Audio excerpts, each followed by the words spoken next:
ما شاء اللہ لا حول ولا قوة الا باللہ العلی العظیم یا قابل التوبات۔ السلام علیکم ورحمۃ اللہ وبرکاتہ۔ اللہ تبارک و تعالیٰ کا شکر ہے کہ میں کراچی سے تاج العلماء مولانا محمد نقی نجفی علی اللہ مقامہ کا پوتا علی احمد آپ کی خدمت میں سورہ مبارک ابراہیم کی رکوع نمبر 3 کی آیات کے ساتھ حاضر خدمت ہوں۔ سورہ مبارکہ ابراہیم علیہ السلام قرآن مجید کا 14 نمبر کا سورہ ہے، اور اس کے رکوع نمبر 3 میں 9 آیات ہیں جن کے نشانات ہیں 13 سے لے کر 21 تک۔ آیت نمبر 13 سے تلاوت کی ابتدا کر رہا ہوں۔ اعوذ باللہ من الشیطان اللعین الرجیم، بسم اللہ الرحمن الرحیم۔ وقال الذين كفروا لرسلهم لنخرجنكم من أرضنا أو لتعودن في ملتنا فأوحى إليهم ربهم لنهلكن الظالمين۔ ترجمہ۔ اور خدا اور ابدی حقیقتوں کے منکروں نے اپنے زمانے کے پیغمبروں علیہ السلام سے کہا کہ ہم ضرور تم کو اپنی زمین یعنی ملک سے نکال کر ہی چھوڑیں گے، یا پھر تم کو لازمی طور پر ہمارے مذہب و ملت میں پلٹ کر واپس آنا ہوگا۔ تو اس پر ان کے رب یعنی اللہ نے ان پیغمبروں کی طرف وحی بھیجی کہ ہم ان ظالموں کو ضرور ہلاک کر کے چھوڑیں گے۔ تفسیر علی بن ابراہیم میں اور تفسیر فصل الخطاب میں مفسرین نے لکھا کہ قوموں کا انبیاء علیہ السلام سے یہ کہنا کہ تم کو ہم لازمی طور پر مجبور کر دیں گے کہ تم ہمارے مذہب میں پلٹ کر واپس آؤ، خود ان کے اپنے ناقص خیال کی وجہ سے تھا، کیونکہ نبی کو جب تک خدا کا حکم نہیں ہوتا وہ اپنی نبوت کا اعلان بھی نہیں کرتے اور خدا کے دین کی تبلیغ بھی نہیں کرتے۔ اس لیے امتوں کو یہ غلط فہمی رہتی ہے کہ نبی ہمارے دین پر تھے اور اب پھر گئے۔ یہ غلط فہمی انبیاء علیہ السلام کی خاموشی کی وجہ سے پیدا ہوتی ہے، حالانکہ انبیاء علیہ السلام کبھی گمراہوں میں شامل نہیں ہوتے، البتہ وہ گمراہوں کے خلاف خود اپنی طرف سے بولنا بھی شروع نہیں کرتے۔ جب خدا حکم دیتا ہے تب گمراہوں کے خلاف وہ کام کرتے ہیں۔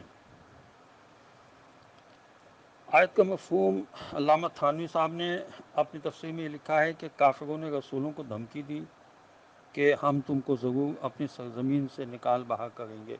اس بات پر خدا رسولوں علیہ السلام کو تسلی دے رہا ہے کہ ہم ان ظالموں کو تہس نہس کر ڈالیں گے، ان کا تیا پانچا کر دیں گے، اور اس کے بعد تم کو اس زمین پر آباد کریں گے۔ نیز یہ وعدہ صرف تمہارے ساتھ نہیں کیا جا رہا ہے بلکہ ہر اس شخص کے لیے عام ہے جو میرے سامنے کھڑے ہونے سے ڈرے۔ آیت نمبر 14، وَلَنُسْكِنَنَّهُمُ الْأَرْضَ مِنْ بَعْدِهِمْ ذَلِكَ لِمَنْ خَافَ مَقَامِي وَخَافَ وَعِيدِ۔ ترجمہ۔ اور ان کی ہلاکت و بربادی کے بعد ہم تمہیں زمین میں آباد کریں گے، یہ انعام ہے ان کے لیے جو میرے سامنے کھڑے ہونے یعنی مجھے حساب دینے سے اور میری دھمکیوں سے ڈرتے ہیں۔ جناب رسول خدا صلی اللہ علیہ وسلم نے ارشاد فرمایا کہ جو شخص اپنے پڑوسی کو اس لالچ میں تکلیف پہنچائے کہ اس کا مکان حاصل کر لے تو خدا اس کا اپنا مکان اسی پڑوسی کو دلوا دے گا۔ یہ تفسیر صافی میں بحوالے تفسیر قمی اور تفسیر مجموع البیان اور تفسیر روح البیان میں لکھا ہوا ہے۔ آیت نمبر 15، وَاسْتَفْتَحُوا وَخَابَ كُلُّ جَبَّارٍ عَنِيدٍ۔ ترجمہ۔ اس پر ان پیغمبروں علیہ السلام نے فیصلہ چاہتے ہوئے فتح کی، اللہ سے دعا کی، تو پھر حالت یہ ہوئی کہ ہر سرکش جبار عنید یعنی دشمن خدا تباہ و برباد ہو کر ہی رہا۔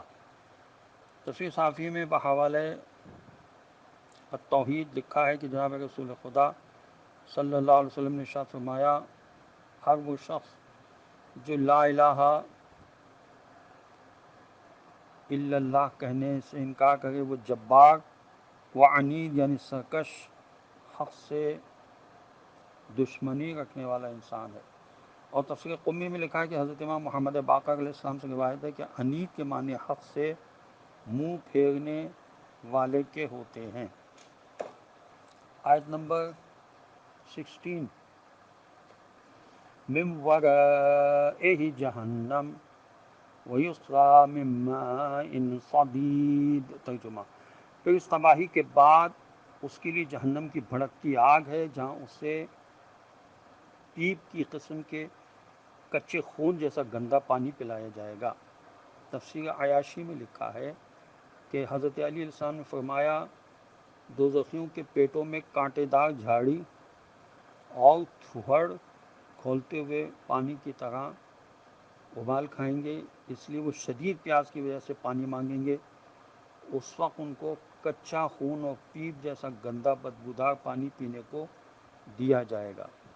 اور تفسیر روح البیان میں لکھا ہے کہ جناب رسول خدا صلی اللہ علیہ وآلہ وسلم نے ارشاد فرمایا، جو دنیا سے نشہ پی کر نشے کی حالت میں رخصت ہوا، یعنی نشے کا عادی ہو کر مرا، تو وہ قبر میں بھی نشے کی حالت میں جائے گا۔ حکم خدا ہوگا کہ اسے جہنم میں ڈالا جائے اور نشے کی حالت ہی میں ڈالا جائے۔ پھر جہنم ایک چشمہ ہے جس میں پیپ اور خون ہوگا، وہاں اس کا کھانا بھی ہوگا اور پینا بھی یہی پیپ اور خون، جب تک آسمان و زمین ہیں، یعنی ہمیشہ ہمیشہ کے لیے۔ آیت نمبر 17، یتجرعہ ولا یکاد یسیغہ ویاتیہ الموت من کل مکان وما ہوا بمیت ومن ورائہ عذاب غلیظ، ترجمہ، جسے اس کو گھونٹ گھونٹ کر کے زبردستی حلق میں اتارنا پڑے گا اور وہ اسے بہت ہی مشکل سے حلق سے اتار سکے گا، جبکہ موت جیسی تکلیف ہر طرف سے اس پر چھائی ہوئی بار بار آتی رہے گی، مگر اس حالت میں بھی وہ مرے گا نہیں، اور اس کے بعد بھی پھر ایک اور سخت سے سخت تر سزا اس کے سر پر کھڑی ہوگی۔ تفسیر صافی میں لکھا ہے کہ آیت کا مطلب یہ ہے کہ وہ لوگ جس خدا کی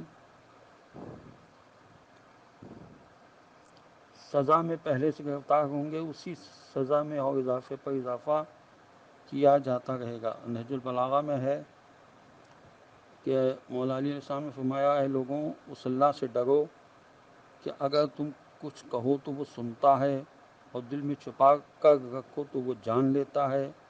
اس موت کی طرف بڑھنے کا سر و سامان کرو، جس سے تم بھاگو گے تو وہ تمہیں پالے گی، اور اگر ٹھہر گئے تو وہ تمہیں اپنی گرفت میں لے لے گی، اور اگر تم اسے بھول جاؤ گے تو وہ تمہیں یاد رکھے گی۔ آیت نمبر 18، مثل الذین کفروا بربہم اعمالہم کرماد اشتدت بہ الریح فی یوم عاصف لا یقدرون مما کسبوا علی شیء ذالک هو الضلال البعید، ترجمہ، جن لوگوں نے اپنے پالنے والے مالک کا انکار کیا، ان کی حالت ہی یہ ہے کہ ان کے سارے کاموں کی مثال راکھ کی سی ہے جسے ایک طوفانی آندھی نے اڑا دیا، اور جو کچھ انہوں نے کمایا یا کیا ہوگا اس میں سے کسی پر بھی وہ قدرت نہ رکھیں گے، یعنی وہ اپنے کیے کا کوئی پھل نہ پا سکیں گے۔ یہی تو انتہا درجے کی گمراہی ہے۔ تفسیر صافی میں لکھا ہے کہ مطلب یہ ہے کہ حق دشمنوں نے جس قدر اچھے کام کیے ہوں گے وہ سب بیکار ثابت ہوں گے، اس لیے کہ انہوں نے وہ نیک کام کسی نہ کسی دنیاوی مقصد، مثلا شہرت یا اپنے قلب کو مطمئن کرنے کے لیے کیے تھے، وہ کام خدا کو خوش کرنے یا آخرت کا اجر لینے کے لیے انجام نہیں دیے تھے، اس لیے ان کا اجر آخرت میں انہیں نہیں ملے گا۔ آیت نمبر 19، الم تر ان اللہ خلق السماوات والارض بالحق ان یشاء یذہبکم ویات بخلق جدید۔ ترجمہ: کیا تم نے نہیں دیکھا کہ اللہ نے آسمان و زمین کو بالکل ٹھیک ٹھیک پیدا کیا ہے؟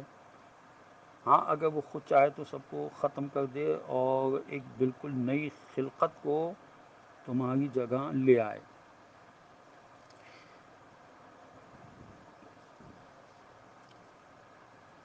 تعویلات نجمیہ میں لکھا ہے کہ جناب رسول خدا صلی اللہ علیہ وسلم نے فرمایا کہ اللہ نے سب سے پہلے میری روح کو پیدا فرمایا، پھر اس کے بعد آسمان و زمین کو پیدا کیا۔ اس لیے آپ صلی اللہ علیہ وسلم کی روح نے تمام کائنات کی تخلیق کا معائنہ فرمایا ہے۔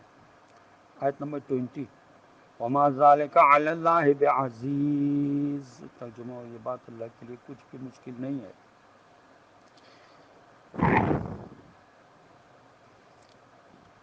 آیت کا مفہوم یہ ہے کہ اے لوگوں، تمہیں خدا نے اپنے لطف و کرم کے قبول کرنے کی استعداد حاصل کرنے کے لیے پیدا کیا ہے، لیکن اگر تم نے اس استعداد کو حاصل نہ کیا تو اگر اللہ چاہے گا تو تمہیں دنیا سے لے جائے گا اور انسان کے سوا کوئی اور مخلوق ایسی پیدا کر دے گا جو خدا کے لطف و فیض کو قبول کرنے کی استعداد پیدا کرنے کی کوشش کریں گے۔ استدلال یہ ہے کہ جو خدا زمین و آسمان کو پیدا کر سکتا ہے وہ تمہارے بجائے دوسری مخلوقات کو بھی لا سکتا ہے۔ آیت نمبر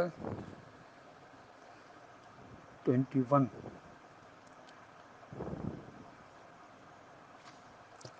وَبَرَزُوا لِلَّهِ جَمِيعًا فَقَالَ الضُّعَفَاءُ لِلَّذِينَ اسْتَكْبَرُوا إِنَّا كُنَّا لَكُمْ تَبَعًا فَهَلْ أَنْتُمْ مُغْنُونَ عَنَّا مِنَ الْعَذَابِ اللَّهِ مِنْ شَيْءٍ قَالُوا لَوْ هَدَانَا اللَّهُ لَهَدَيْنَاكُمْ سَوَاءٌ عَلَيْنَا أَجَزِعْنَا أَمْ صَبَرْنَا مَا لَنَا مِن مَّحِيصٍ۔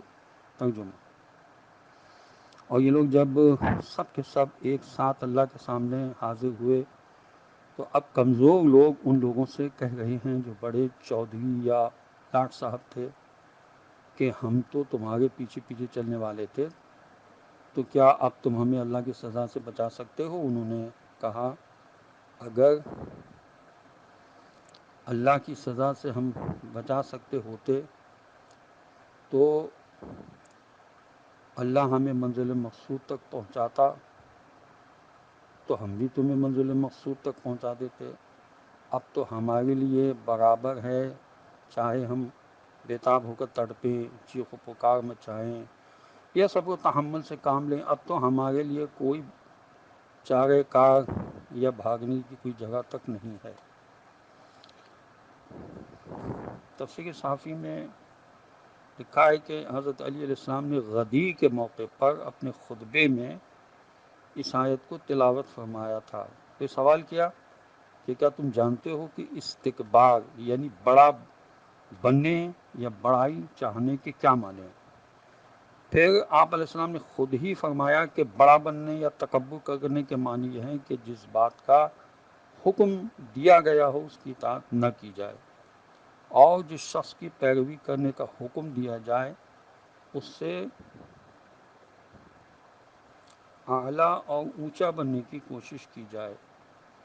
خداوند عالم کی بارگاہ میں دعا ہے کہ پروردگار ہمیں قرآن پڑھنے، سمجھنے اور اس پر عمل کرنے کی توفیق نصیب کرے، اور وارث قرآن حضرت امام زمانہ عجل اللہ تعالی فرج و شریف کے ظہور میں خدا تعجیل فرمائے اور ہمیں ان کے اعوان و انصار میں شامل ہونے کی توفیق نصیب کرے۔ وآخر دعوانا ان الحمد للہ رب العالمین۔ السلام علیکم ورحمۃ اللہ وبرکاتہ۔